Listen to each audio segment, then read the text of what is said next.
Whoa, put a little boy. That'll put some lead in your pencil, won't it? Yeah. Now, let me ask you this, bro. For anybody who don't know you, right, or people who do know you and they just don't know your background, let's get into some background stuff. Yeah. Real quick. So, where was you born and raised? Overland Park, Kansas. So, okay. Family roots is from Michigan, so my whole family is from, the Saginaw area, Freeland, Flint, Frankenmuth. So it's like, the auto show areas, but yes, sir. So that's kind of where I feel like I'm the different cut of cloth, if you will. There you go. So. That's what the hat he got on, the fedora he got on. I think that's where that come from. You know what I'm saying? I think that type of player pimp, that type of white dude come from up in Michigan somewhere. It's the little East Coast, Yeah, talk heavy. Now, growing up, bro, were you always into music? Was that always been your thing? It was. Pops was like the 70s, 80s, 90s, disco, soul, R&B. Obviously the 90s hip hop. Bobby Brown, everybody. So every little step, Bob. Yeah. My mom was all country all day, so had the vibe of like all types of genres, styles. So dancing was a huge grab, like a Sixth Sense type of thing. So had to just go into what was natural from dancing to just feeling the rhythm. And then little claim to fame, my second cousin is Jim Somfeld Jr., who was the drummer of Hootie and Blowfish. Hey, now, okay.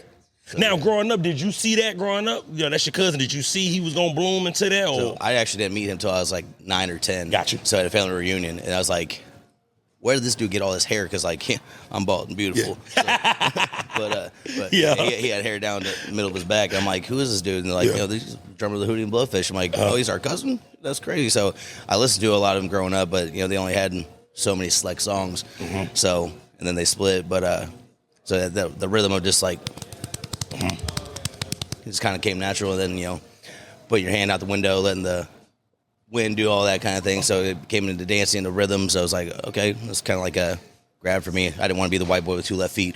Man, look, and talk heavy, because look, I'm going to say this, man, for all the white guys out there, let me tell you something. Being a project, baby, it's nothing like a white dude that can dance, okay? You will get the praise of your lifetime if you're a white dude and you can be around the brothers and have rhythm. That motherfucker Mark can dance back there. That motherfucker, he got a mean pop lock. I didn't believe him till he did it, you know what I mean? Hell yeah. But he did it. I was like, damn, that motherfucker really can, he can give it up. But his daddy used to break dance back in the day. So it all makes sense. He that Latino that got rhythm, you know what I'm saying? Yeah. Mark, is that big? Is that common in the Latino community to have rhythm? You know what I mean? Like you got it, because you can actually pop lock.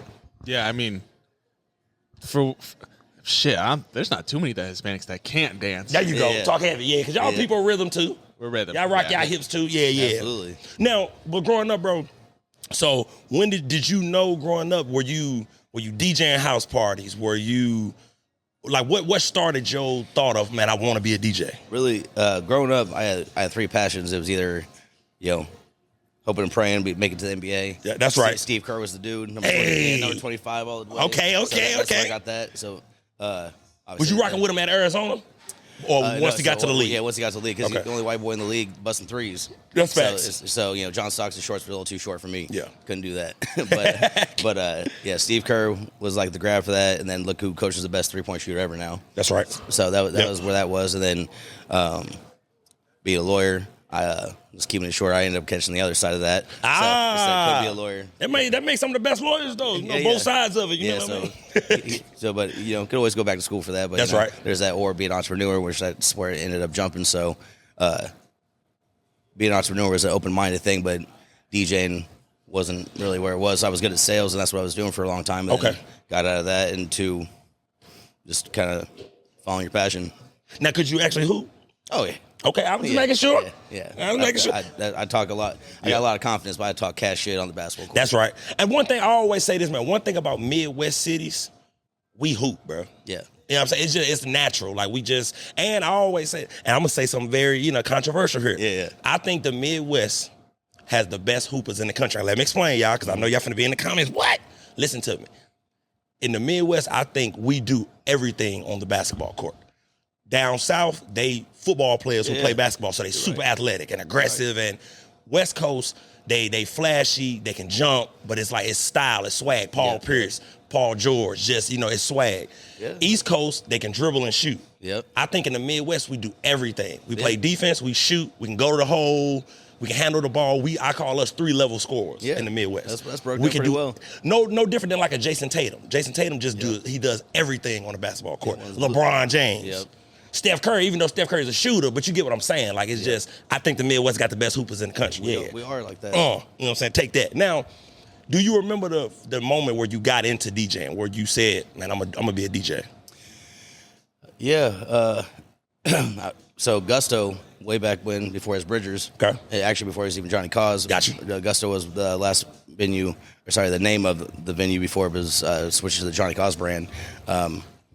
Sunday Fun Days were there a lot, and DJ High Noon, DJ Asher Martin. Mm-hmm. And, shout out to him. A handful of other cats. They were the usual suspects. Mm-hmm. And I was just always out there on Sundays getting down with all the other dancing homies and everything. So that came with one of the times Ashton and Brandon had asked me if I ever thought about DJing, and I was like, not really, I was, blue collar corporate making like 70, 80 grand a year. So I was like, I'm cool, I like just getting out and have a good time. They're like, 70, 80's nice. That's what I made like 6 months of the year. I go, so I'm like, what? Yeah. So talk about doing what you love. You don't work a day in your life type of thing. So say that, bro. So I'm like, so it kind of became like an interest, investment. And then one of the good homies, the guy that taught me how to DJ, was a Kelly Cool, DJ K-Flex. Shout out to him. Yeah, yep. He, I asked him, what's it going to take me to have a trade with you, DJ? And he's like, how are you going to trade me? I'm like, well, I'll get you gigs if you teach me how. He goes, how are you going to give me gigs when you're not even a DJ? I go, I know that many people. There you go. And so, because you was in sales, so you know how to talk and know how to, Exactly. So, and plus, I wasn't waiting in lines and paying cover anywhere. That's right. Even when I wasn't DJing. So I just made good with all the bartenders, the GM. So I was like, hey, you guys looking for a DJ? And really get him set up to get gigs. And so got him paid on the weekends and weekdays where there was open opportunity. And then he just started teaching me to DJ. Now, let me ask you this, bro. What makes a good DJ, in your opinion? DJ Gar V, what makes a good DJ? This is something I would live my life on. It's doing a whole less is more thing. Okay. So, because you got to focus on one thing before you can focus on many. Mm-hmm. So, when you learn how to beat match, you learn how to blend in your tracks into watching your crowd, into someone trying to give you a request, taking a drink, taking a shot. Hey, what's up? Blah, blah, blah. You're thinking 3 to 5, 6 songs ahead. Yeah. So that's all now. Okay, that's 11 years into DJing full time.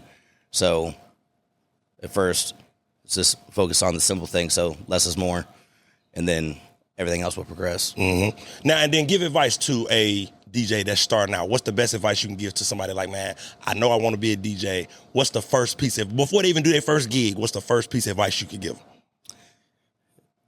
Get a board, like a controller board. The reference of a controller or a board is one and the same. And just get all the basics. Get a board, get a laptop, learn how to beat match, have someone teach you, and just don't go out there trying to just jump like, hey, I got equipment, I know how to do it. I know songs, I know music. That was going to be my question. Because you don't know songs, you don't know music. You like this song and you like music, but you don't know how to make a crowd move to it yet. There you go. Excuse me. So you got to be able to read people. Yeah, you got to read the crowd. Read the crowd.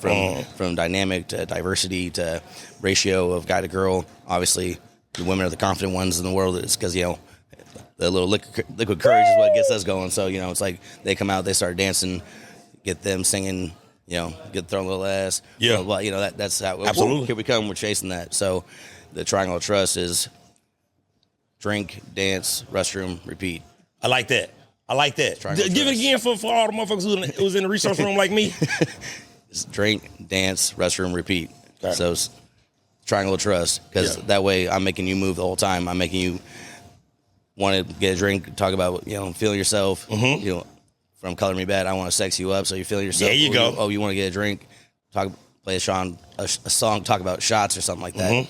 And then obviously you go with something that's going in to throw a little ass, and okay, damn, look at her, look at him. So then it's like, man, I'm tired of these restroom. That's the refill. Well, here we go. See, now, and I like that, bro. I'm liking you that you put that out there, because, and this is why I like talking to people, bro. This is why I like, this podcast, because I get in depth into, because I would have never known that as a regular, bar goer, music consumer, I would have never knew that it was a formula, if you will. Yeah. And it makes perfect sense, because for me, I always have said, if you play what the women want to hear, the men, we gonna follow a suit. Exactly. You know, like you said, you get a woman dancing, feeling good, shaking ass. The fellas, hey bro, come on, let's go get a drink. They acting up in here. Come on. Yeah, yep. Satisfy the ladies. I like that you said that. Because they ain't gonna throw ass for 4 hours. Right, that's right. So you gotta like, whoo. Yeah. Like, damn, I love that song. But then you kind of like throw it off a little bit with like a slower song, like something that's like all the homies are gonna be like, oh yeah, man, that's the cut, man. This song used to give you some, you know, slow down a little bit, or just let everyone else kind of vibe to it, like wrap it out. So. Now, do you remember your first gig? Yep.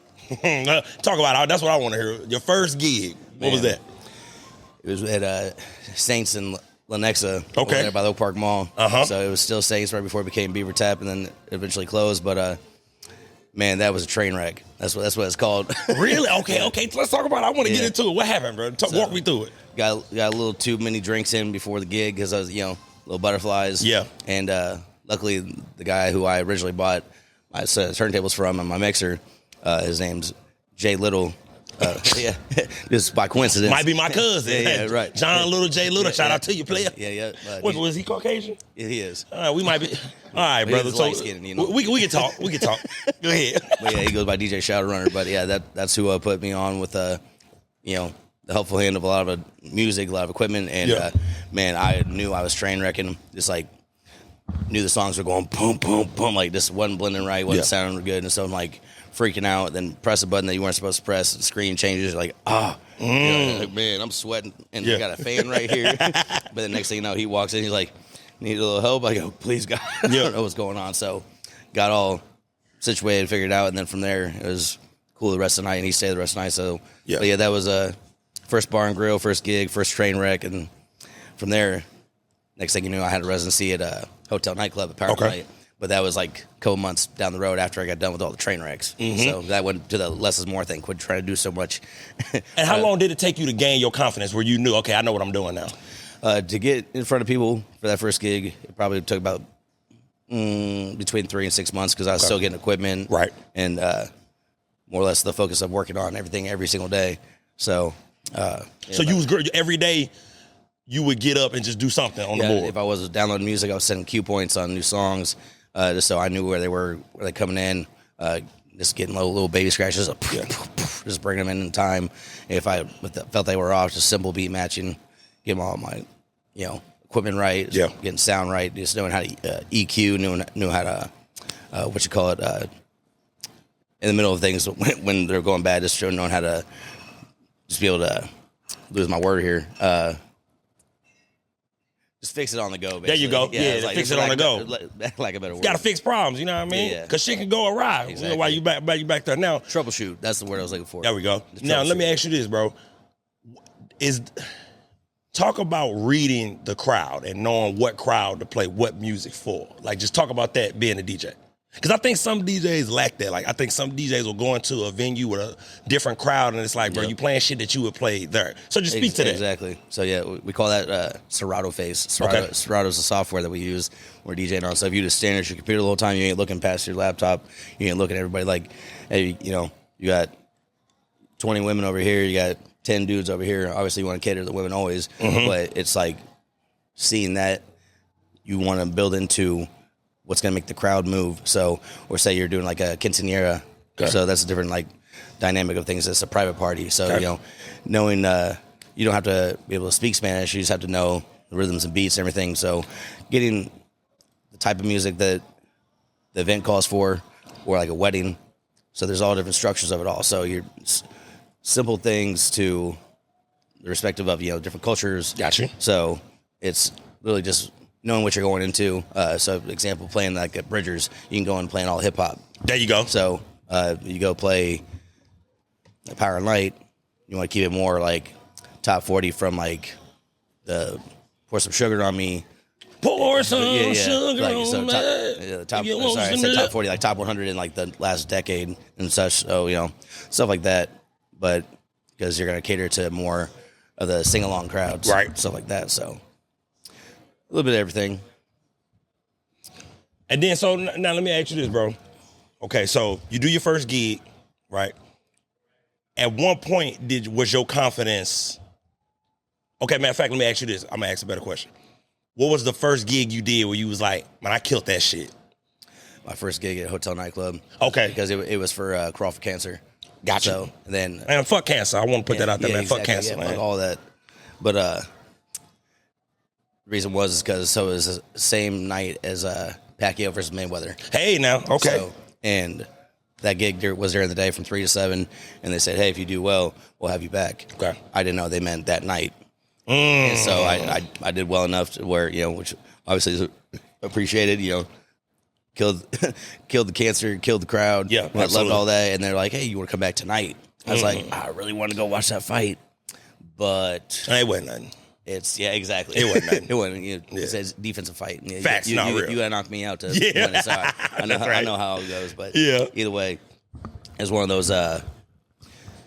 Soon as they told me that, I was like, well, obviously, I did well enough to come back. So I was like, mission accomplished right there. So I just kept my confidence up, didn't get overconfident about it. Just came back and rocked a different set that night. And the person that was playing inside was DJ Scene. Okay. And he's big DJ out in Vegas. Yeah. So someone I looked up to, watching, just coming up in the game, got to meet him. Mm-hmm. So that was just kind of like a role and play of how I kept my confidence, because I'm like, dude, I wouldn't be someone like him. Mm-hmm. So not necessarily going into being a Vegas DJ, but just like having the same respect, style.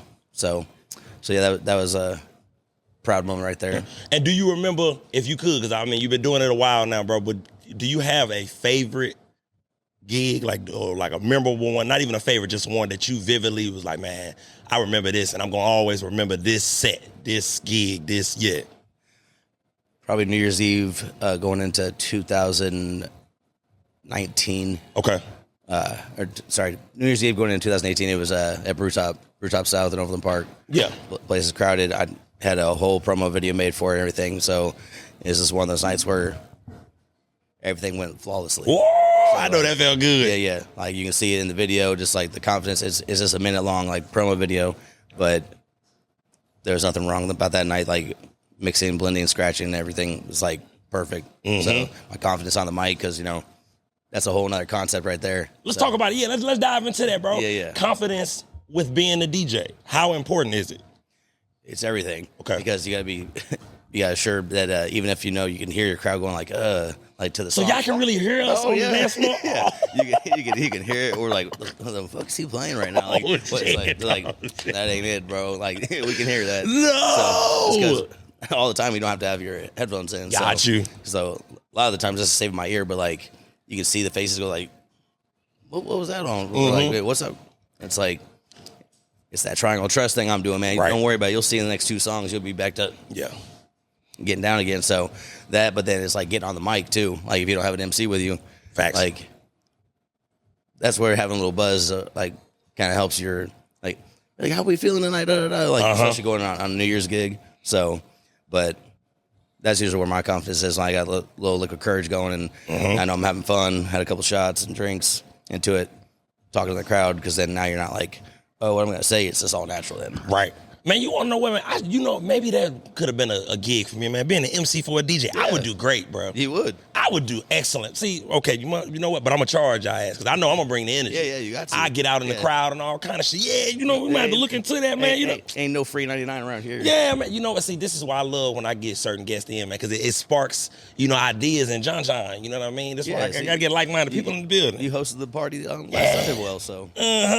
See, and my dog, man, I appreciate it. And my dog told me, I did a great job. Yep. You know what I'm saying? Last weekend, hosting the show, man. And it means, and I'm going to say this, man, honestly, it means a lot, because I know you go to these type of events, big and small, you know what I mean? And if somebody don't know what they're doing. Exactly. That was my first time. So to hear an individual like yourself, who is a DJ, respected, and you say, hey, bro, you did a phenomenal job, Absolutely. It means a lot, because it lets me know, okay, I can do that. You know what I'm saying? I mean, that's dope. Cheers up to that. My dog, man. Cheers. Oh, hold on. You pulled another one? No, you're still in there. Oh, yeah, I'm still in there. You damn right. I'll take a little baby shot. I'll finish mine this time. Mm-hmm. Well, that motherfucker tequila in, so you know what I'm saying? We woke up now. Hell yeah, and this is good. I might as well get this question in right off the tequila shot. You got your mic, the mic hot? All right, okay, baby. Now look. This is a segment we got called Switching Lanes. It's I-70 Podcast. We like to switch lanes. Yes, sir. Sometimes you just got to, avoid some shit. You know what I mean? It get hectic sometime on the highway. All right. So the star of power Michael Rainey Jr. Yeah. Recently, he was in a stream with a friend of his, and he was, if we're gonna be technical, he was sexually assaulted by a young lady while on the stream. Oh, sheesh. Yeah. As a man, okay, just switching lanes, and I'm sure it's happened to a majority of us. We just don't speak on it. In today's time, 2024, if a woman touches you inappropriately, are you calling the authorities? Now, be honest now, DJ Gar V. Don't you be lying on I-70, man. That's a hard one to speak on. I know it is. Because it's kind of a depending of, like, the aggression and the demeanor of it, like, to all respects of the question. Yeah. If you come up and, like, grab my booty hole, I'm gonna. Yeah, no, that's real shit. Nah, baby, you violating. Hey, no, exit only, girl. Like, Yeah, I'm calling the authorities. Yeah, no. Yeah, Nope, yeah. no, we ain't doing none of that. None of that. Exit only for real. So Yeah. But I mean, yeah, I might have to say something out loud. I would do the Me Too thing. Yeah. So I don't know. I wouldn't call the authorities. I would just be making it known out loud, like, yo, Yeah. what are you doing? Like, I don't get down like that. That's inappropriate. Blah blah. So like, but yeah, I'm gonna speak out loud about it. Mm-hmm. Now, Esai, which one of y'all got? Esai got the mic, brother. And I'm not saying this is happening to you on a regular. You out and about, we at a meeting, we out and about, we at the club, whatever. Young lady touches you inappropriately. Or you calling the authorities? Or you pressing charges? If it's random, I'm not pressing charges. Okay. And I'm not calling the authorities. But, like, it is one of those, like, hey, bitch, like. Hey, bitch, what you So what are you doing back there? What are you doing? Or I mean, if it wasn't on stream, it wouldn't have been a big deal to everybody else. Because, like, to be honest with you, it's like it was a fucked up situation. Yeah. But the whole like essay thing right away was a clickbait thing for sure. These like publications and shit. Like it's something to talk about, and you know we're talking about it. So you know it's doing what it's doing. But is it? I mean, it is sexual assault for sure. Because if the shoe was on the other foot, would it be? You know what I'm saying? Yeah, and all I'm saying is if the camera wasn't there and it just happened there, none of us would be talking about it. He wouldn't be going and tweeting about it or nothing. Right. He might, like, someone of his caliber, especially taking note from, like, 50, he might say something about the difference between, like, man and woman when it comes to that. Uh-huh. But he would just, like, allude to it, in my opinion. Okay. You know? I don't think he would have said it out loud if it wasn't on camera. So you would like bro said, you would just publicly let it be known that she on some creep shit. Like, why the fuck are you touching me? Like, and you know what I mean? Yeah. All right, Mark, what about you, player? You know, Mark's a wild boy, so I'm interested in his answer. Was she ugly? See? That's the shit I'm talking. But that is a great point, though. Yeah. And I should have asked both of y'all that, too. No, damn it, we turning it on. Okay, Mark, go ahead, expound on that, bro. Okay, she's fine as fuck. And she come up to you, grab your junk. Hey, you know what I mean? She grab your junk. What you doing, bro? She bad, though. I'd be like, all right, what's the next step? Where are we going from here? Now, Mark, I'm gonna put you on the spot with this one. Are you immediately touching her how she touching you? No, I'm not gonna. See, look at this. This is fucked up. See, go ahead. I mean, I'm not gonna throw it back. I believe in equality, but like I'm like I gotta. I'll tell her another such like, okay, you got me. I got you next time. Yeah, no, real shit. Yeah. Okay. We gotta make this even. Yeah, what you got, Esai, bro? No, that's what I was gonna tell you guys. Like, if it was that situation for you guys, but it was a chick that you maybe have been eyeballing all night anyway, and she was that aggressive. Yeah. How would you guys take that? So are you calling it? Are you calling this pretty girl privilege? Is that a thing? No. Well, not necessarily, but I'm just saying, like, if it's a girl that you guys have been eyeballing, like throughout the night, right, and she out of nowhere. You guys haven't communicated yet, and that's the first thing she starts with. How you doing? You know? No, that's real. I mean, that's kind of like I respect it. Yeah, I respect that. I respect it. And I'm glad we talking about this though, because I mean we are getting into the conversation of pretty girls low key get away with shit that ugly girls won't. Sure. You know what I mean? Because sure. It's so many bad females. I don't think that. Well, let me say my piece. I wouldn't call the authorities, but I just think that's a man thing. It's the double standard of life. You know what I'm saying? Yeah. Men will just like, baby, you wildin', but I'm not gonna press charges. But if the shoe was on the other foot, she probably would press charges. You know what I mean? If she deems it too aggressive, she would press charges. The mutual interest has to be there. Yeah. In both cases. Maybe. I don't know, bro. I don't know, because at the end of the day, what she come out DJ Gar V, you get a goddamn gig, you blow up, goddamn, you all in Vegas, New York, LA, Miami, and then somebody come out and be like, well, 10 years ago, blase blah. Yeah. So it's like, it is a double standard there when it comes to the essay thing, men and women. Right. Men, never acceptable. Women, I guess sometimes it's acceptable because as men, we telling y'all as men, we probably wouldn't press charges. You know what I mean? I'm like you, Brody. I would just publicly be like, hey, baby, what the fuck are you doing? Like, because that's me though. I don't give a fuck how bad you is, baby. I'm with Mark. If you touch me in that manner, I'm on some. So are we leaving? Like because you already. I wouldn't say it out loud. I wouldn't be publicly. And I'm like, hey, what's the deal? Yeah, for sure. It's like now it's right here. Yeah, I let baby know though. Like, hey, what the fuck, girl? Yeah, like, if you're interested, then you're not saying shit. You're not saying nothing. That's what I'm saying. You might do it. No. Shit, you may give it a drunk stare. You may just. Yeah. You sure? Yeah. You're like, oh, that's what we're doing? Yeah, look. That's what we doing. What you say, Mark? Nah, I got you next. Oh, Mark, you a wild boy, bro. I told y'all my dog Marky Mark. You know what I'm saying? My guy Marky Mark. Okay, now we got that out the way. I had to do that, y'all, because we was fresh off the yak. You know what I'm saying? We was fresh off the shot of the Patron. Okay, now you are legendary with your hat collection, bro. That I am. Okay, where did the hat collection start for you?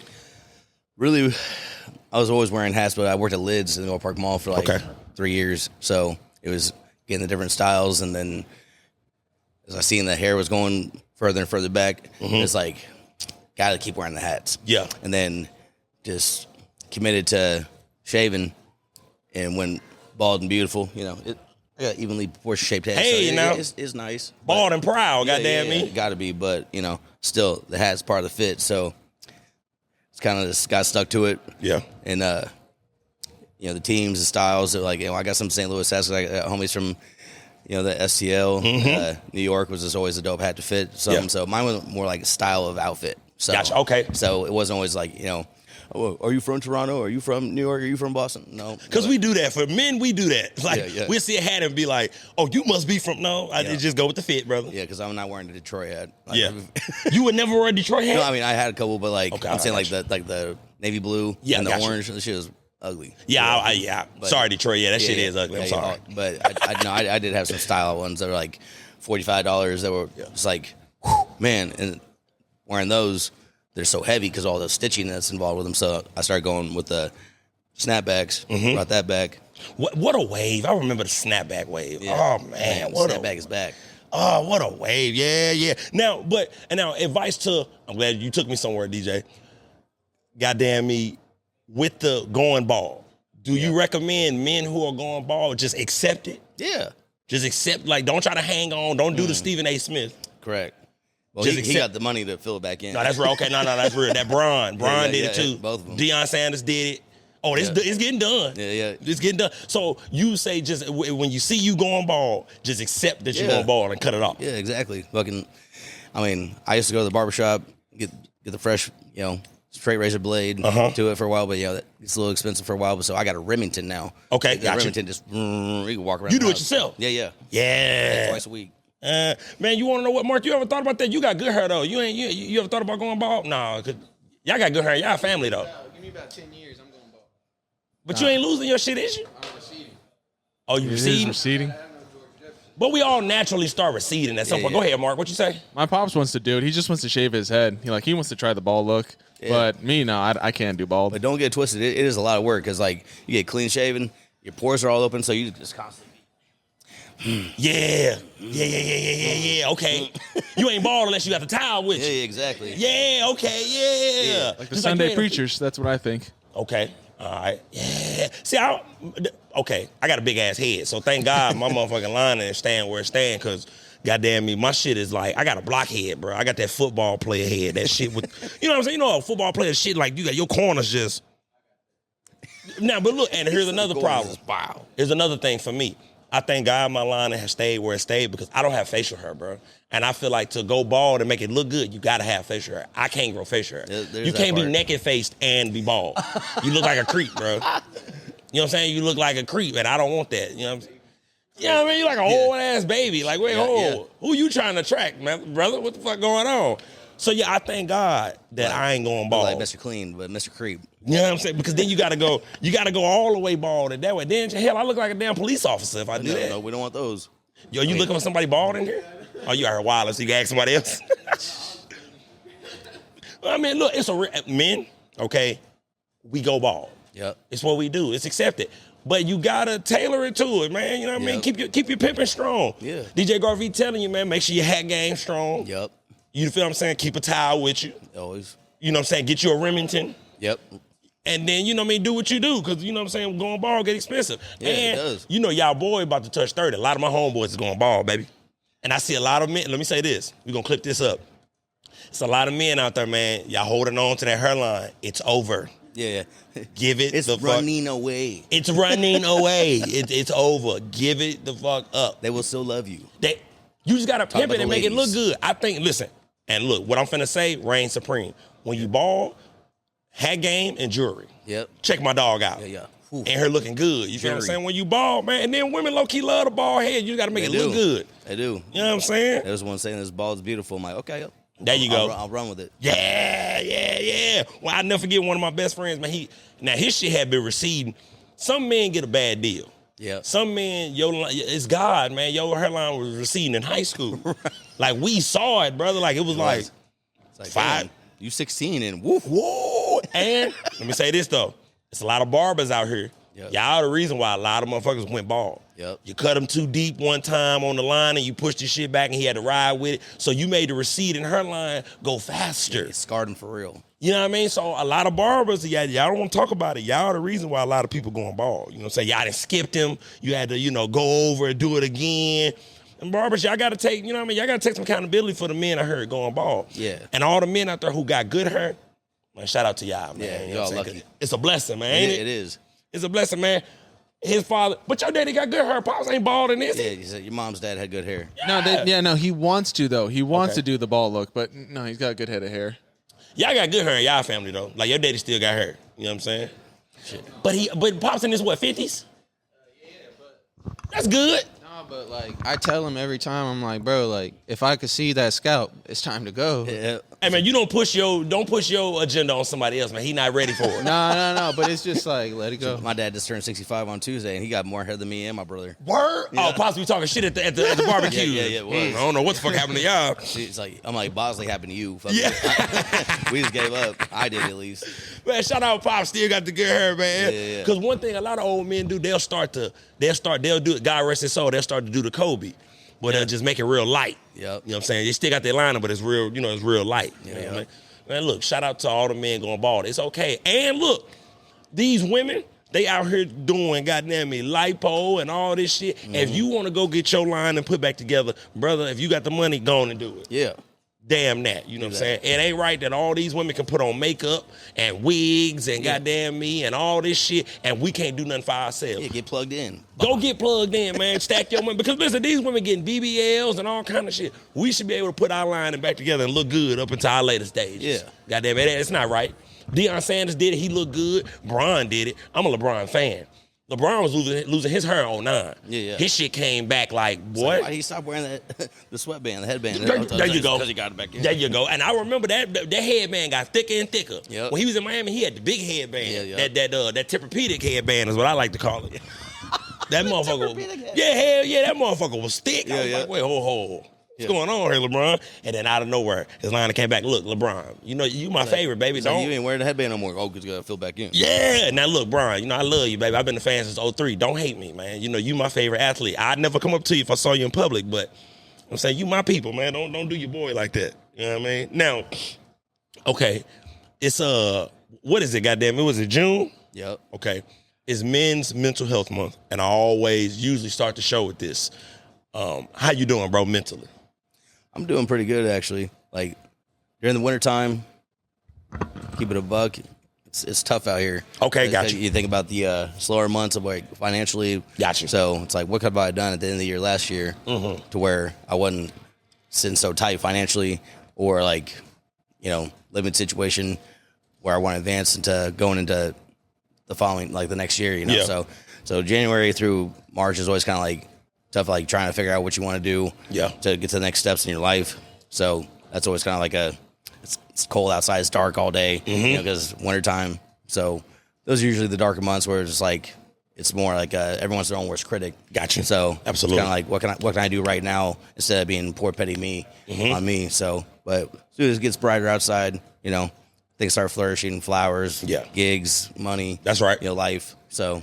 Yeah, I'm doing pretty good right now. And then let me speak on that, man, because that's interesting. Okay, so as a DJ, it's slow months. Yeah. Okay, and definitely. give advice to a DJ who finna experience their first slow time in being a DJ. Prepare before the cold, before the slow. Gotcha. Everything doesn't stay.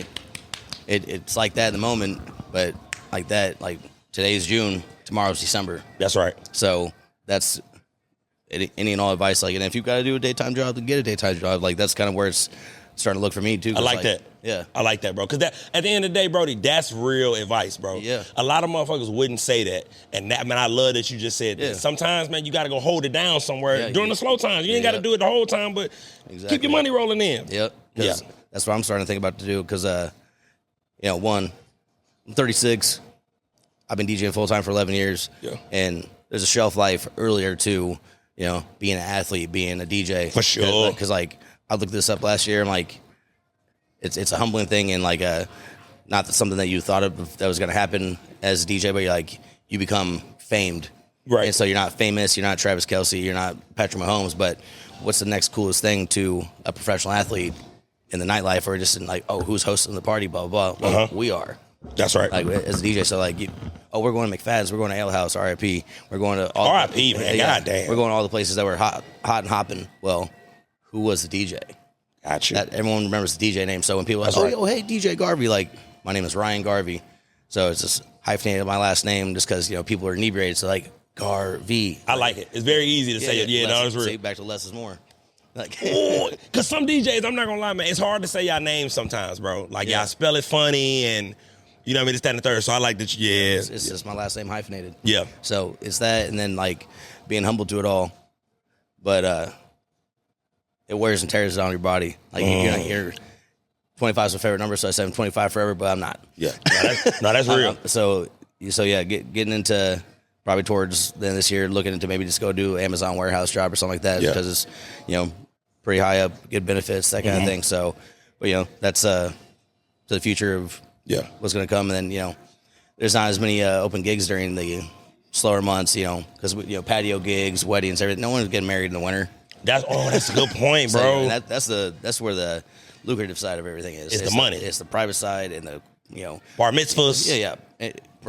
Private events like bar mitzvahs, corporate events, weddings. That's when you're getting thousands plus each time. So, like, going into being a preferred vendor. So, opening DJ Gar V Entertainment as an LLC. That's right. And then having people work under me and do that kind of stuff. That could be a thing too. So, we'd love to stick with the passion and, like, just growing as a bigger business like that, so an independent DJ. But it's either that or just do the daytime job and still DJ for a while.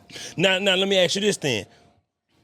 With the private events, right? You said that's very important. Yeah. Because a lot of DJs will think that they just need to be getting booked at clubs, at bars.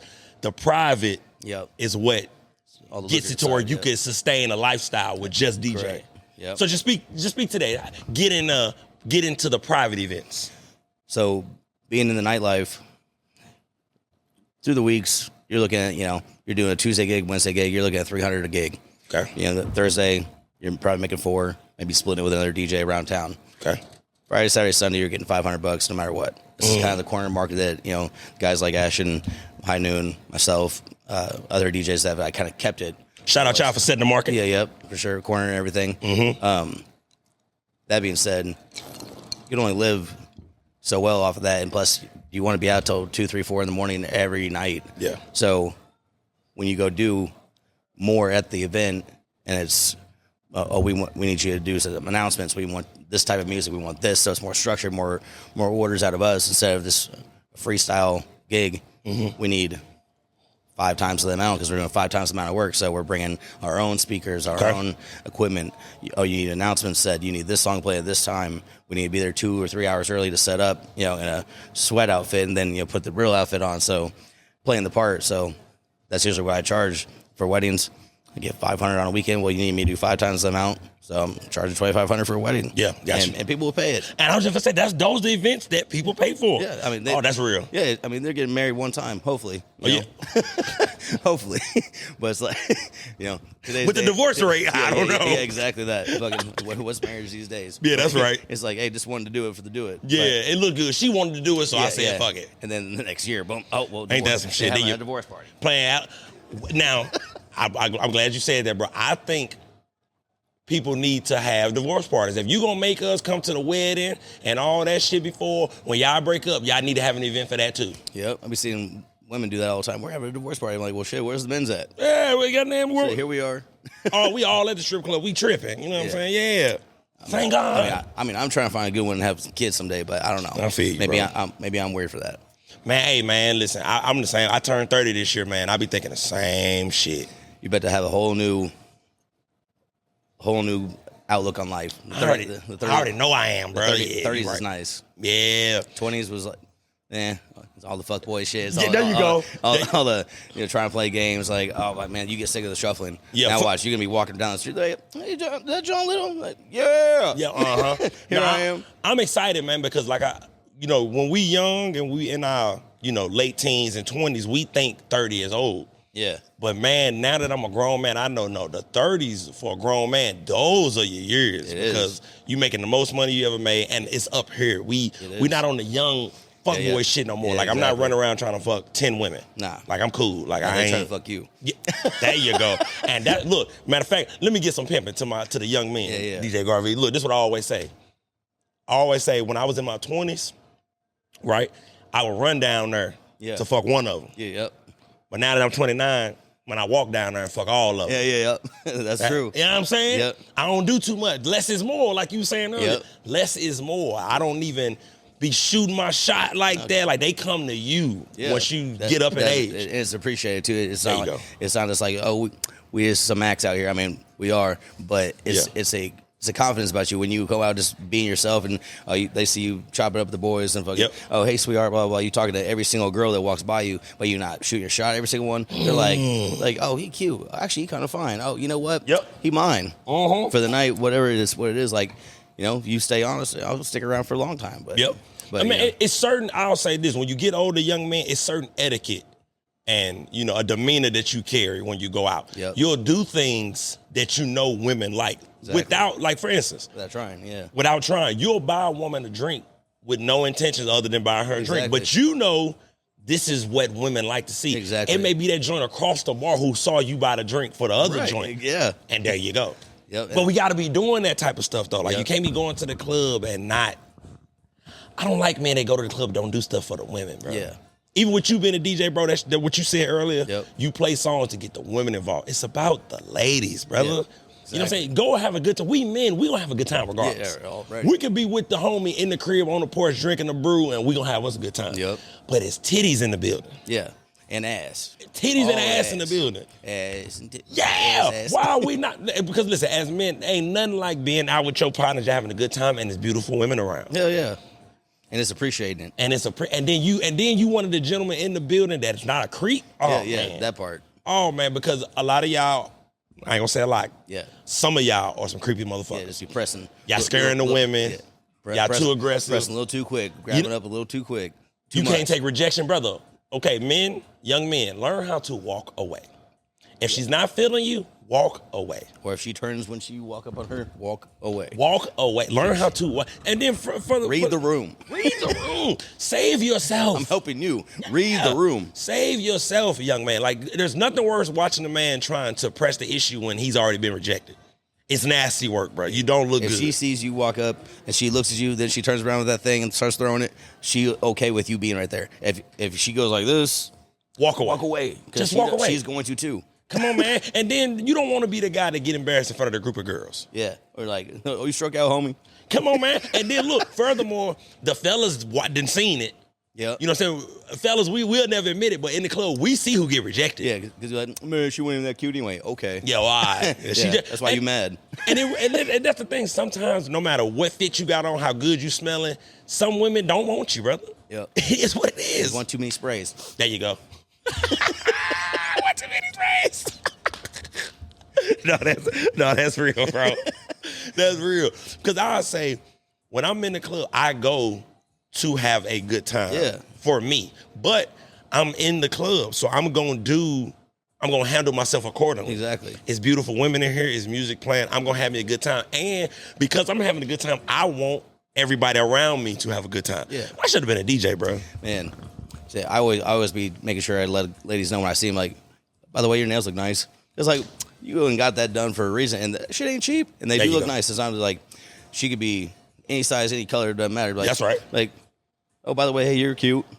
Like, little compliments. Yeah. Less is more. Like, damn, you fine. You know, you're not doing the Kevin Hart. There you go. You're doing too much. You're doing too much. And man, you just said something, and you know, on the I-70 podcast, I love to expound on this point. You said any size, any color. I think, I know you're a true player when you will tell a big girl, yeah, hey, baby, you looking good tonight. Yeah, I love the toes. I love her. They need love too, man. And I say that damn near every episode. My line mark, I always talk about the big girls. You know what I mean? Because they beautiful too. Yep. They women too, and they be looking good and smelling good too. I always buy a big girl a drink in the club. Yeah, it's thick boy season. Man, come on, man. Because I tell the BBWs all the time, I'm not one of the men that lie and be like, oh, I wouldn't talk to her. Shit, I would. It's not me. Here I am. Here I am, baby. If you looking for a guy who like BBW, come on, let me, man. Yeah, like, shit. They need love too, man. And they be looking good and smelling good too, man. That's so dope you said that. You know what I mean? And let me give y'all young men some pimping. You buy a big girl a drink in the club, show them some attention. Yep. All her girls gonna be like, man, come on, bro. Hey. Talk to him, bro. Come on, man. Hey. Cause the first thing she finna do is turn around and show all 32 teeth. Like, girl, he buying me a drink. All 30. She's smiling her ass off. Her girlfriend's happy for her, so you done made this woman night. He cute as fuck for a white boy. Why gotta be what? Yeah, white? yeah. Cute. It's like cute. Oh, not the part that was white. I'm light skinned. What are you talking about? Yeah, that's right. That's right. So, man, listen to me. If you want some, if y'all take any game, any pimping away from this episode, okay, go out, buy a big girl a drink. Just trust your boys on this. And keep to the lifestyle and mentality of less is more. I like that, bro. DJing, approaching women, or just life in general. You can't do it all in one day. Yeah. So. No, that's real.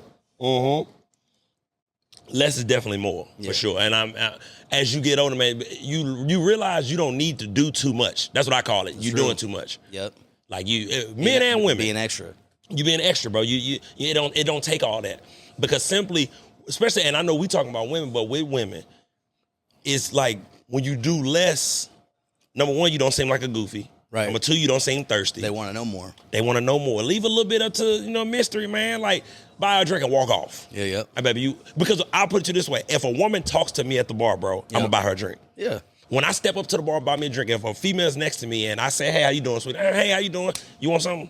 And not necessarily, it ain't even me that I'm trying to get down on. It's just we at the bar at the same time. I'm being a gentleman. But I know I done planted that seed. Yep. Because shit, they took the minute to look at you and say, hey, how you doing? Like, well, shit. And then look, a lot of motherfuckers be in the club doing it wrong. A lot of men don't be buying women drinks, and that's sad, bro. That's sad. Because I'm telling you, bro, I don't go out unless I got enough money. Because I know I'm going to have to buy a girl a drink sooner or later, bro. So I can't, me personally, I can't go out with $20, $30 because I know I'm going to have to buy a woman a drink. Yep. I'm going to feel wrong. And I don't even like talking to a woman in the club and I can't afford her a drink. Yeah. That's ass backwards to me. Imagine talking to that woman, you done wasted her time for 5-10 minutes and you can't say. So what we doing? Well, I got $20, so actually got $5 left because I got my last drink and then I tipped her. So damn, it's a conversation piece. Is all I always say. I might need some gas. See what happens with my bank account. Yeah, that's another thing, fellas. Stop going. But we say this though, DJ Gar V. That's the young boy shit. Yep. You'll do that in your young 20s, and everybody who 21. In your early 20s, go on and do all that because that's when you're supposed to do it anyway. Yeah, cash a paycheck and then put a 20 over. It's all ones inside there. Don't do out there and have some fun. At this stage, because listen, when I go out, I know I'm finna go out and drink. Yep. And I know I'm gonna eat afterwards. Definitely. So I need all the funds to do what I need to do. Yep. So man, more power to all the young men, man. Just learn from this episode, man. Please, just take heed to all this. Now let me ask you this, bro. Do you have a dream venue or dream event that you would love to DJ? I think dream destination, like maybe playing one time in Vegas somewhere. Okay, cool. Gotcha. Maybe New York. Because I've never been to New York in general. Never been to New York? Me neither, bro. I've never been. I always wanted to go. Yeah, just want to check it out for probably a weekend. Yeah. And I've got those connections DJ wise. We've done Funk on the Rooftop when it was at O'Dowd's forever, and then at Levy, now it's at Ten Roof. But all the DJs that have came in over the time of the years are guys that are from Colorado, Texas, Chicago, New York, Florida, Vegas, Cali. So it's like I've met all those guys and kept like relationships with them and been like, want to go out of my way, like, hey, bro, they need a ride to the airport, so then get to chop it with them and get to know, like, what made you want to go into being a battle DJ? Got you. And how you got sponsorship was next step, and then, like, you have a relationship, or you just out here fucking being a DJ and catching what's going to jump on you kind of thing. They're like, like, no, and they actually most of them end up having one, whole female with them that they've been together with a long time or engaged or married, have a kid or two. I'm like, man, I got that stuck by you during all that travel and everything. So like, so it's kind of wonder like, but you have to full commit into it, and then doing a lot of stuff that I haven't done yet. As far as like, it's all stuff I can do.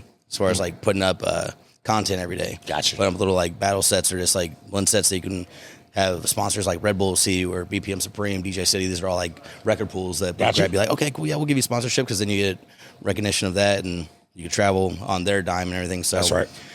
He giving you a game, bro. Like, and I love that you giving all this game, because, like I said before, as a regular, just a consumer, I wouldn't have known none of this. Yeah. As a matter of fact, I got another question for you. How important is networking while being a DJ? It's everything. It is literally everything to any kind of opportunity where you can meet go see another DJ that's coming in town, or just supporting old head DJs that have been around since vinyl was. Got you. Like, because we have it easy. Like, as the shirt says upside down, it's a reminder that you're blessed. It says blessed upside down. So it's like remembering that. Being that said is because how much easier it is to become a DJ now. So, and that's hard saying now, but like, no, it's real though. Yeah, it is, because like, it's almost anyone can be a DJ.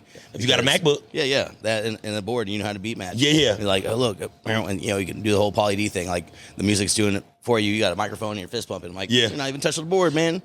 See, now this is going to be controversial. I'm going to say it because I'm John. I can say it. Yeah. That's how I used to feel when I first saw, because I'm a 90s baby. I was born in 94. So, I remember when, people started being DJs, and I used to be like, bro, you literally just got your MacBook and you just pumping the crowd up. You ain't doing shit. Exactly. It's like the music's doing it for you.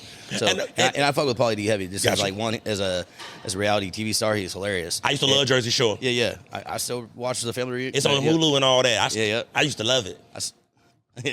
My shit back in the day. It really got me, because I didn't know nothing about being a Guido and that Italian culture. I didn't know nothing about none of that shit. But I learned. You know what I'm saying? T-shirt, that was my shit, bro. The shirt before the shirt. That was my shit, man. That was my show. So networking, but it's vital for a DJ. It absolutely is. So from being able to, like I said, like the times where there's been DJs that come in town and I just offer to drive them back to the airport. Gotcha. I'll network them individually, because I know there's like 10, 15, 20 other people that are trying to talk to me. Oh, bro, your set was dope, bro. Thanks. Like, that's all they're trying to say. Like, they don't, like, nice to meet you. Oh, yeah, I met them. I go, cool, I got to know them.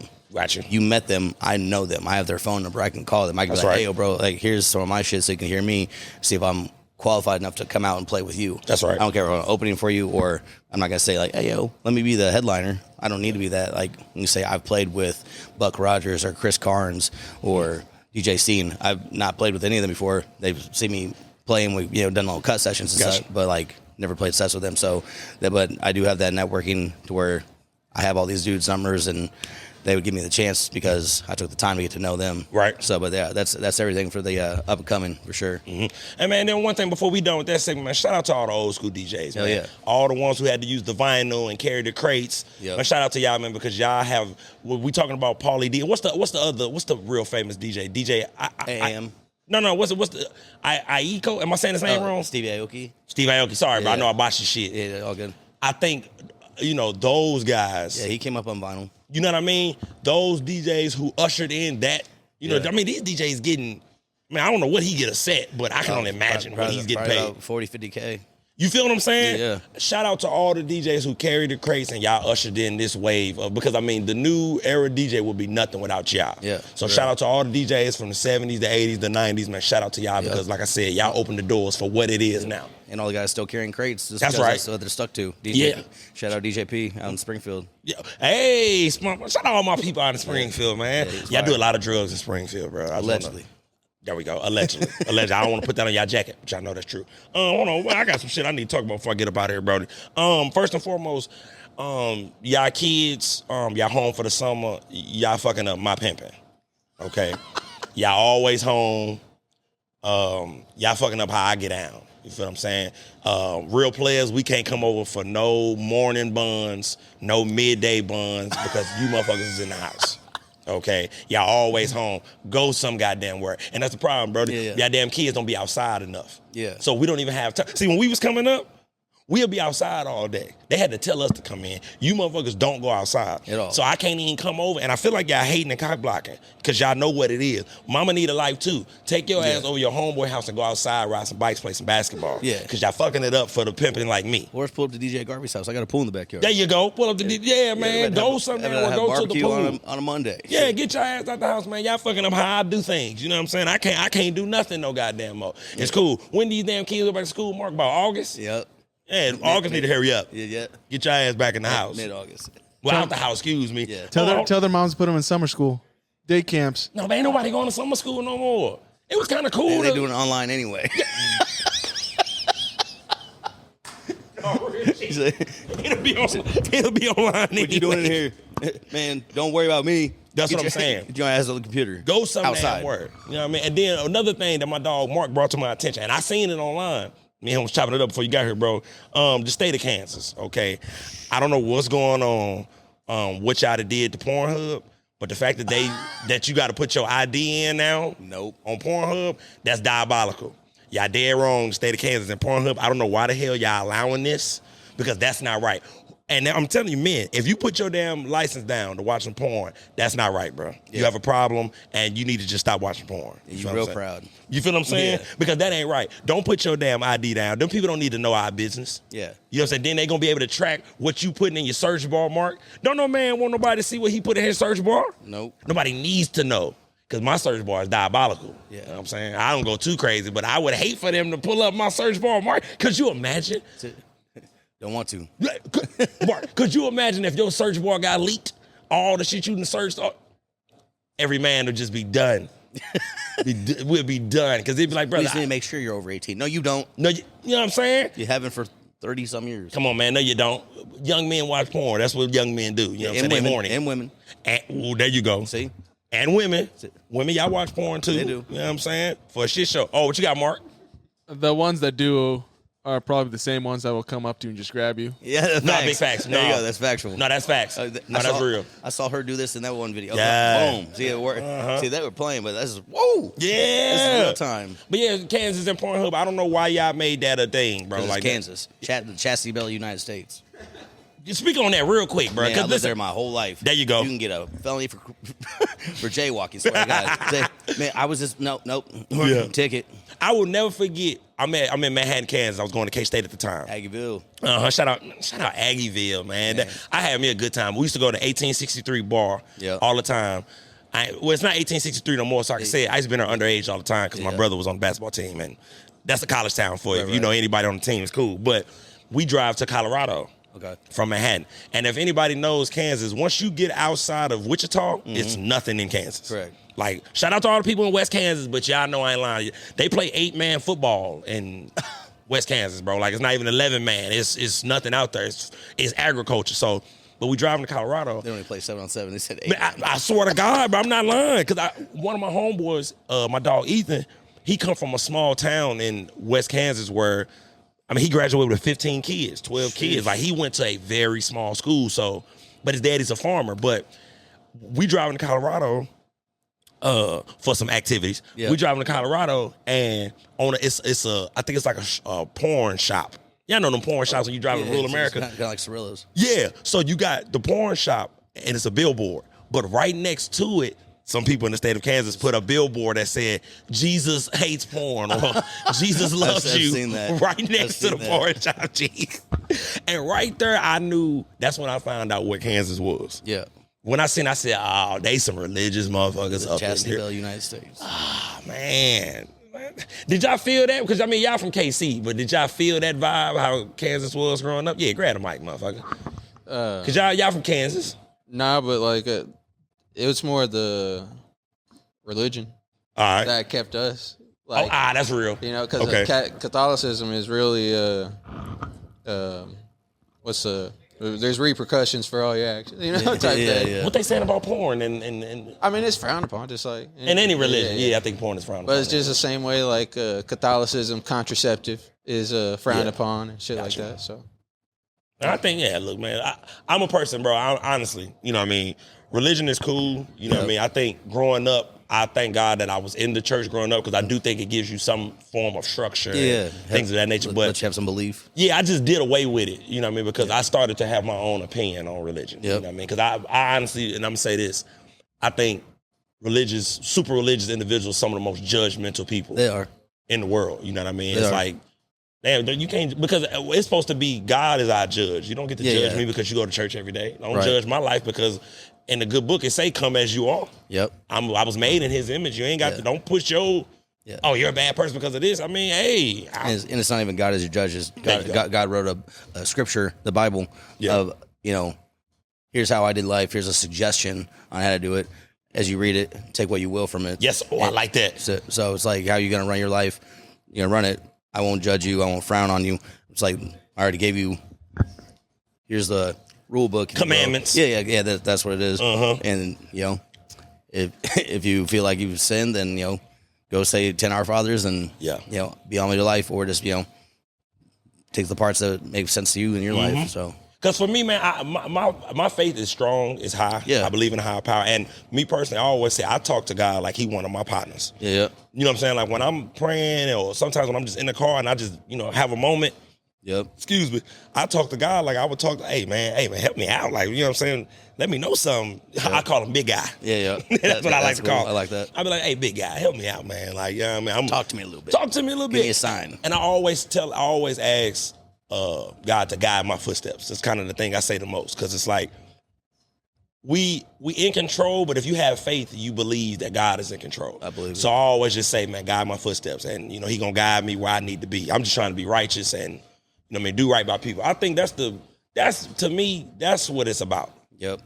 Being a good person and doing right by people, man. Like if I couldn't imagine being an evil spirited person. No. I don't like so being vindictive. Yeah, man. It's a hard thing. And the last thing I'll touch on, you know what I mean, since now we speaking about that, social media. Man, social media has taught me, bro, that there are some evil people in the world, bro. A lot of door warriors, too. Yeah, man. It's like, man, you wouldn't say that to anyone's face. Come on, bro. At all. Like, and then if you notice, the most cruel comments be from fake pages and fake profiles. They don't even have the courage to have their pictures on. But it lets me know that there are individuals who will go out their way to make a fake page to say just the most diabolical things to a person, bro. And it sucks, bro. What you got, Mark? They're pretty funny. I mean, yeah. But I'll say this, Mark. You have thick skin, bro. Now, let me ask you since you got the mic.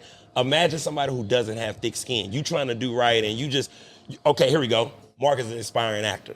You do a role and somebody, you don't have thick skin and somebody come up under your post. That shit was trash. You suck. Never do acting again. Who the fuck auditioned? Who audition did you go to? Who allowed you to be in this role? Imagine what that does to somebody. I mean, these kids are unfortunately killing themselves from social media, gang. And that's unfortunate. That's pretty weak skin. I know, but I'm just saying, like, these kids are weaker now. Yeah. Because we grew up getting talked about. You know what someone says, and a lot of people said this, they need to bring back bullying. I agree 100%. You got a baby. Get a mic to this motherfucker right here. What are your thoughts on bullying? You have a child. Well, I was raised with the treat others good unless they treat you poorly. Right. And like when it comes to bullying, ignore the words.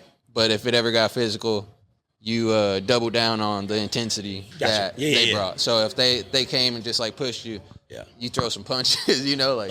So that's how I would raise my daughter. Yeah. Okay. You know, Yeah. That's what I was alluding to. Just No, I mean definitely just protect yourself, have courage. Yeah. Don't have a spine, For sure. So, because I mean, for me, and granted, I always say this as a '90s baby. I like to say this all the time, and I think it's true. '90s babies, we got the last old school upbringing. Yep. yeah. Before social media and all this soft shit came into the play. Yeah. You know what I'm saying? '90s babies, we bullied each other growing up. For sure. Here's why I have thick skin, bro. And I think a lot of us can agree on this. My friends and family used to say the worst things to me. Hell yeah. So if somebody in school said it, it was like, oh, I heard that joke already. Yeah. You know what I mean? Cool. And it made us accept our flaws growing up. At least that's what bullying did for me. I can't do that. I mean, I got fucked up teeth. You know what I mean? I couldn't hide it. Shit, my teeth fucked up. I had to make sure I had jokes back. Like, joke on my teeth. I'm gonna fuck you up once we get rolling. Yeah. Because your mother's on drugs.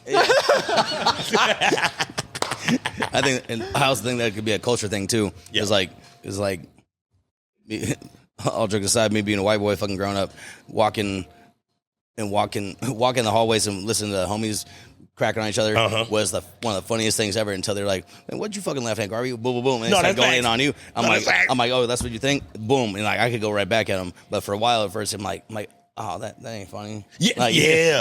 But then you get used to like, man, if we wouldn't fuck with you if we weren't fucking with you. That's facts. So I'm like, That's facts. that's what it was. I'm like, okay, cool. So I can shoot shit back, but just be careful how you shoot There shit you go. back. Yeah, and now it's hard to bring bullying back though, Mark, because these kids don't fight anymore. Nah, unfortunately. At all. At all. So bullying was cool, I guess, accepted because at the end of the day, we would fight if it got to that point. Like bro was just saying, if you go too far, you talk about my mama, she did. Remember, a lot of motherfuckers got their ass whooped over your mama jokes, bro. Yeah, oh yeah. Growing up. Definitely. Oh, I handed out plenty of ass whoops in elementary school for your mama. My mama what? You can talk about me, don't talk about my mama, bro. Yeah. You know what I'm saying? For real. So I think that's why you can't even really bring bullying back because these kids don't fight no more. You feel what I'm saying? These kids will harm each other and shoot each other over an argument, bro. So you can't really bring bullying back no more. You can, but like people got to be better wordsmiths with their bullying. Which they're not. They let AI do it. Yeah. Right. They own up to that. No, I'm talking about What should I say? Yeah, Allen Iverson. We talk about practice. So I don't think the physicality got to come back, but like people got to learn how to defend themselves with their words better. The younger kids, True.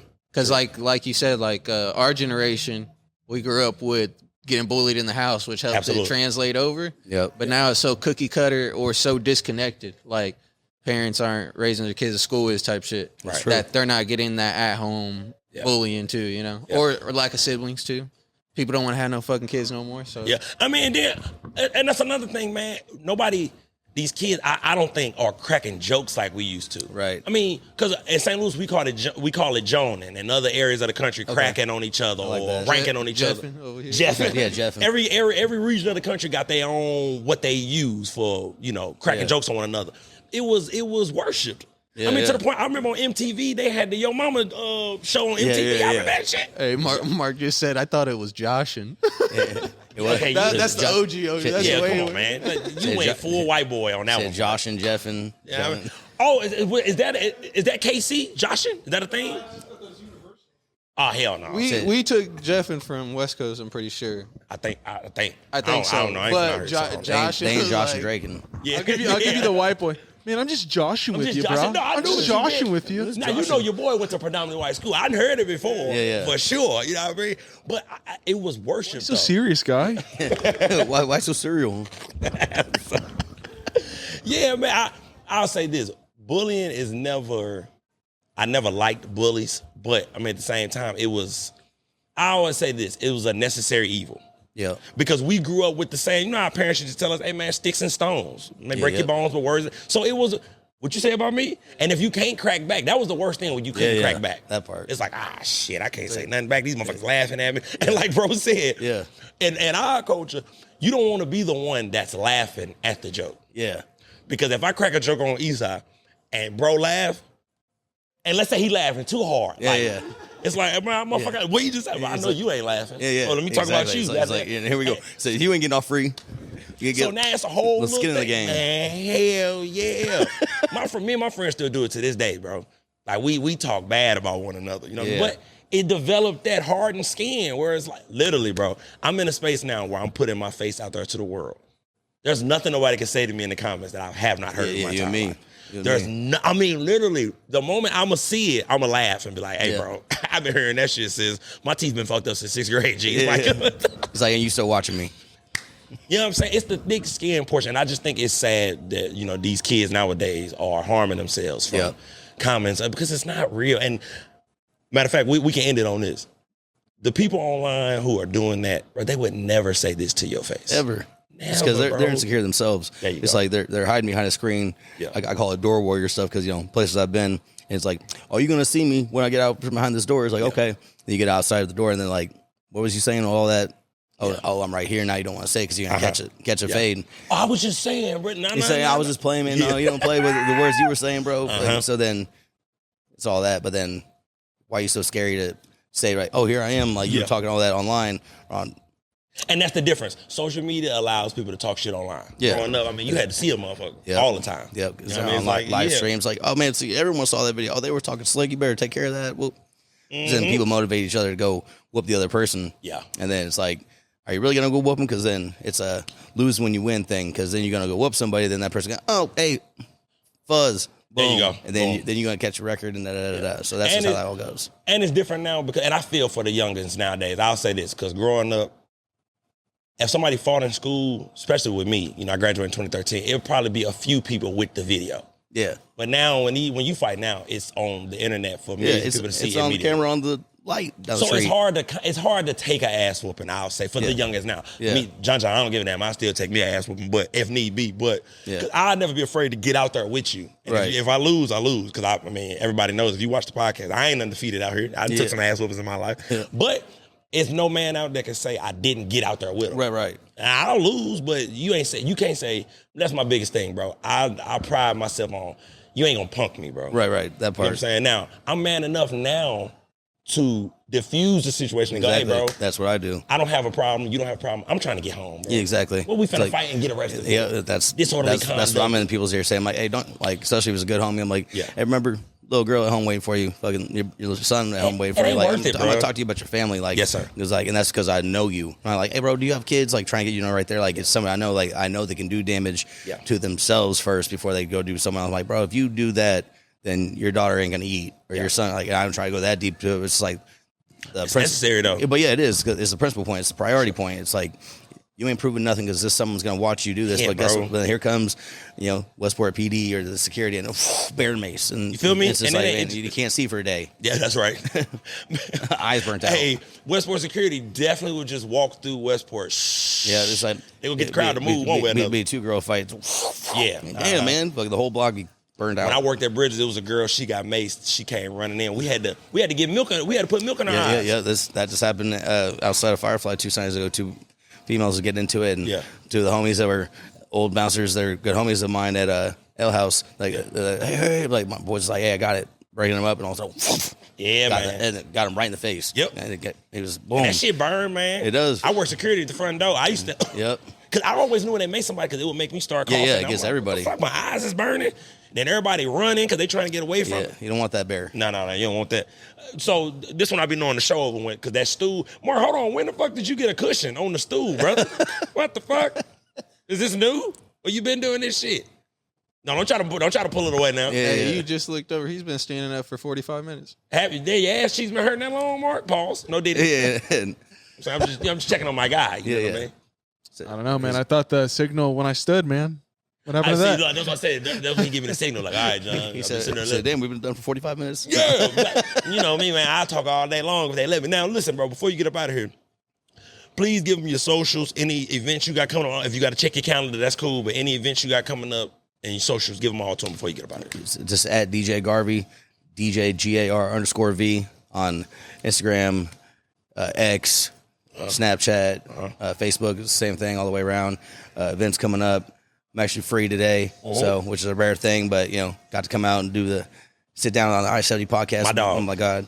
My guy, John Little. That's what I'm talking about, baby. Yeah, and then coming up next week, I got Tio Cali on Wednesdays. Okay. It's Sunset Sets playing from 6 to 9. So basically this little Afro beats house and, cool vibe. the sun sets to the west, so you can see the sunset. That's right. Set. And then we got McFadden's that's coming up Friday. McFadden's, I got it, man. McFadden's Power and Light, and then Red Room. Red Room in 2 weeks, but next Saturday I got a wedding out in St. Joe. We're doing it in the homie's backyard, so they're actually saving money doing that because they're doing the insemination to have a baby. Hey, man, look, congrats to y'all. The homies who wedding he going to do, man, hey, congrats to y'all, man. That is a beautiful thing. And in this world of individuals not getting married and having kids, that is a beautiful thing what y'all doing, man. Shout out to y'all. And I hope the event go flawlessly. I had y'all a good time. That it will. That's beautiful, man. That's beautiful. Now, y'all know your boy, you know what I'm saying? Make sure you like, subscribe, share. Hit that notification bell, man. You know what I'm saying? On the Please. I-70, man. Tap in. John doing things, man. I'm hosting now. I done hosted my first event last week. Y'all, shit is rolling. So y'all keep on rocking with me, everybody. Yeah. And listen, remember, I can't get everybody on the podcast. You feel what I'm saying? You gotta earn your place. You know what I mean? This was organic. You know what I mean? Bro, me and bro seen each other at the event. He was there. Yep. You know what I'm saying? He let me know. Shout out to Equal Minded. Shout out Equal Minded, man. He was telling me, he let me know, hey, bro, I've been rocking with you from the beginning, man. I always watch the episodes. And that's that organic thing. I had to get bro in. Once we had that, because at the end of the day, bro, that means a lot to me. Oh, yeah. Hearing that from you, bro, those type of comments always warm my heart when people say that because, number one, I don't need validation, but it's always nice to hear somebody say, bro, I like what you're doing, and I've been rocking with you. Yep. Because that's what counts. You were part of the motivation to start my podcast. So our podcast was me and my boy, The Only Dolan. Yeah. It's called Let's Talk About It _KC. Y'all better let me come on. Yeah, you know we will. We started, and then life kind of hit. Like some lady hit my car, my DJ bag got stolen, someone knocked my windows out, all that kind of woo-woo. So a couple months back, but so we just got situated like John right here. We got our mics and everything ready to go. So we're about to kick back up here in July probably. Yeah. Now I'm going to tell you this before we get up out of here. If you ever need this type of, you know what I mean? Ambiance. Holla at my dog, you know what I mean? NSPN, you know what I'm saying? Holla at my dog, that's what he do, you know what I mean? Put shit together, you know what I'm saying? Make shit look good production and all of that. Yeah. So, you know what I mean? That's just something to think about as y'all roll on. Absolutely. Y'all, So, but with that being said, man, you know what I mean? It's been another episode. What is this, episode 62? 62, you know what I'm saying? We almost, man, what season are we finna be on in a minute? We're on 5 right now. So season 6 coming up? Man, what we gonna do for episode 100 when we get there? Sheesh. Man, shout out to the Big Mob podcast, you know what I'm saying? What episode, was it 101 now, or is it 100?